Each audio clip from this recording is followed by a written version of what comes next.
So, guys, today we are going to start the Environment Protection Act 1986, पर्यावरण संरक्षण अधिनियम 1986 के बारे में आज हम स्टार्ट कर रहे हैं। ये उसका बेर एक्ट, जिसमें फर्स्ट ऑफ ऑल लिखा हुआ है an act to provide for the protection and improvement of environment and for matters connected therewith, कि पर्यावरण के संरक्षण और सुधार से संबंधित विषयों का उपबंध करने के लिए अधिनियम तैयार किया गया है। Whereas decision were taken at the United Nations Conference on the Human Environment held at Stockholm in June 1972, in which India participated to take appropriate steps for the protection and improvement of human environment, जिसमें कि ये बता रहा है कि संयुक्त राष्ट्र के मानवीय पर्यावरण सम्मेलन में जून 1972 में जो कि स्टॉकहोम में आयोजित हुआ था, जिसमें भारत ने भी भाग लिया था, यह निश्चय किया गया था कि मानवीय पर्यावरण के संरक्षण और सुधार के लिए समुचित कदम उठाए जाएंगे।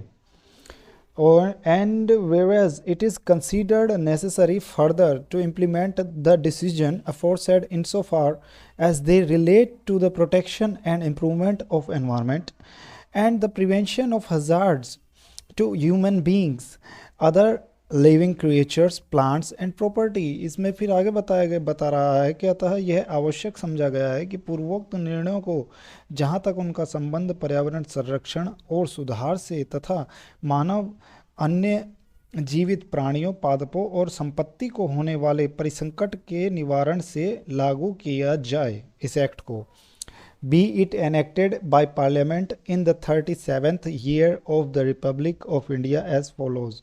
तो भारत गणराज्य के 37वें वर्ष में संसद द्वारा निम्नलिखित रूप में यह अधिनियमित किया जाता है।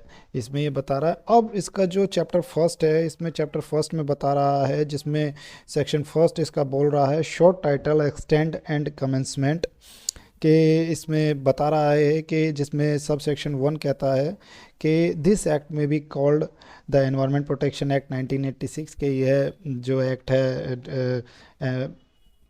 पर्यावरण संरक्षण अधिनियम 1986 कहलाया जाएगा। इसके बाद में सब सेक्शन 2 इसका बोलता है it extends to the whole of India, ये पूरे भारत वर्ष में लागू है। और सब section 3 of section 1 says that it shall come into force on such date as the central government may by notification in the official gazette appoint, and different dates may be appointed for different provisions of this act and for different areas। तो ये आगे इसका subsection 3 of section 1 says that ये कह रहा है कि यह ऐसे दिनांक को प्रभावी होगा जो केंद्रीय सरकार द्वारा शासकीय राजपत्र में अधिसूचना द्वारा नियत किया जाए, तथा इस अधिनियम के विभिन्न उपबंधों को विभिन्न तिथियों से तथा विभिन्न क्षेत्रों के लिए लागू किया जा सकेगा। तो ये सेक्शन 1 इसका बता रहा है। Thank you. अब इसकी जब हम बात करते हैं कि इसका सेक्शन 2 क्या कहता है, सेक्शन 2 में इसमें बताया गया है कि इसके clause A B C D में बताया गया है एनवायरमेंटल पोल्यूटेंट और एनवायरमेंटल पोल्यूशन हैंडलिंग वगैरह क्या होता है ये सब। तो बेसिकली इसका सेक्शन 2 बोलता है कि in this act unless the context otherwise requires, कि यह इस अधिनियम में जब तक संदर्भ में अन्यथा अपेक्षित ना हो तब तक आगे बताता है कि क्लोज ए इसका बोलता है एनवायरनमेंट क्या होता है। Environment includes water, air and land and the inter relationship which exist among and between water, air and land and human beings, other living creatures, plants, microorganisms and property। तो guys इसमें बता रहा है कि एक जो क्लोज सेक्शन 2 का close ए जो बोल रहा है, ये बता रहा है पर्यावरण के अंतर्गत जल, वायु और भूमि तथा जल, भूमि और वायु तथा मानवीय प्राणी, अन्य जीवित प्राणी, पौधे, सूक्ष्म जीव, जीवाणु तथा संपत्ति में और उनके बीच विद्यमान अंतर संबंध सम्मिलित है। क्लोज बी बोलता है इसका एनवायरमेंट पोल्यूटेंट क्या होते हैं। तो environment pollutant means any solid, liquid और gaseous substance present in such concentration as may be or tend to be injurious to the environment। तो इसका क्लोज बी बोलता है कि पर्यावरण प्रदूषक ऐसा ठोस, द्रव्य या गैसीय पदार्थ अभिप्रेत है जो ऐसी सांद्रता में विद्यमान है जो पर्यावरण के लिए हानिकारक हो सकता है या जिसका क्षतिकर होना संभाव्य है।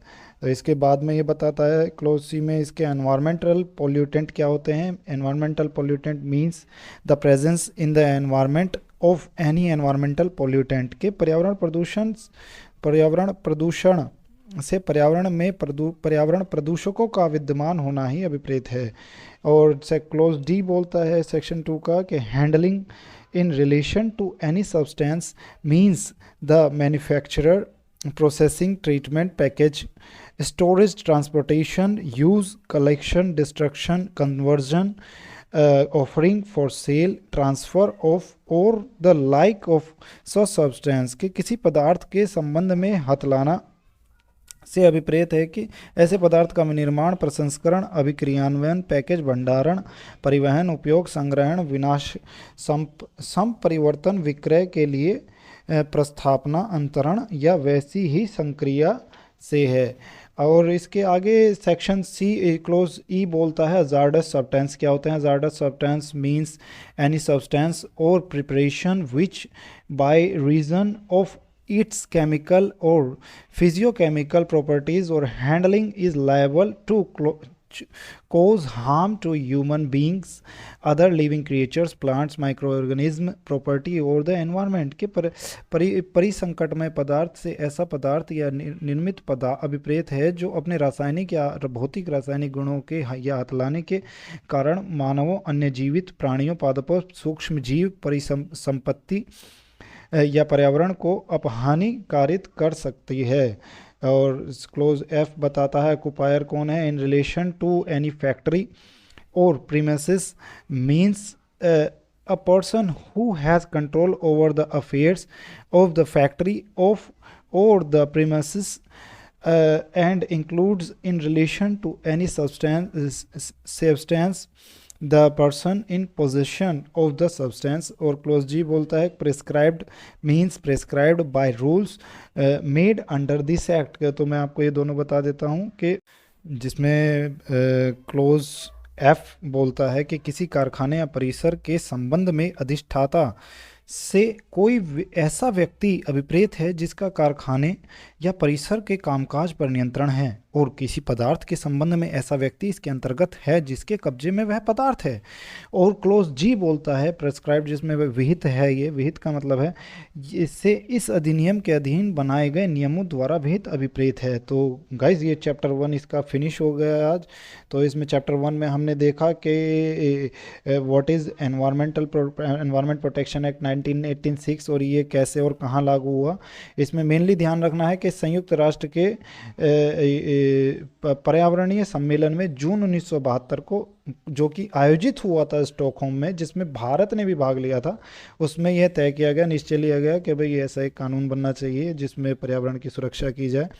और इसमें क्लोज सेक्शन 1 में हमने देखा कि ये कहाँ कि इस अधिनियम को पर्यावरण संरक्षण अधिनियम कहा जाएगा सेक्शन 1 में। और इसके सेक्शन 1 के सब सेक्शन इसके 2 में हमने देखा कि इसका विस्तार पूरे भारत में है। और यह इसके बाद में हमने इसकी जो मेनली जो पॉइंट्स हैं इसके सेक्शन 2 में close A B C D और E F G ये जो हैं इसमें हमने ये देखा कि पर्यावरण क्या होता है, पर्यावरण प्रदूषक क्या होते हैं, एनवायरमेंटल पोल्यूटेंट और एनवायरमेंटल पोल्यूशन हैंडलिंग क्या होती है, और इसके बाद में हैजार्डस सब्सटेंस क्या होते हैं, ऑक्युपायर कौन है, प्रेस्क्राइब्ड क्या है। तो ये सब चीज़ देखा, ये एक इम्पोर्टेंट वस्तु है जिसके बारे में हमें बेसिकली जानकारी होनी चाहिए। तो ये फर्स्ट ऑफ ऑल हमने इसका चैप्टर 1 ख़त्म कर दिया है। आशा करता हूँ आपको हमारे द्वारा दी गई जानकारी लाभदायक आपके लिए रहेगी। और आपसे विनम्र निवेदन है कृपया करके कि आप चैनल को भी लाइक शेयर और सब्सक्राइब करना बिल्कुल ना भूलिए। आप चैनल को लाइक शेयर और सब्सक्राइब करते हैं तो हमें और भी अच्छी वीडियोस बनाने की और प्रेरणा मिलती है। साथ ही साथ अब मैं दोस्तों कोई कसम तो दूंगा नहीं कि तुम्हें तुम्हारी माता की माँ की कसम, इसकी कसम, उसकी कसम। आप सब्सक्राइब करेंगे तो ये आप बहुत अच्छा होगा। हम आपसे केवल विनम्र निवेदन ही कर सकते हैं।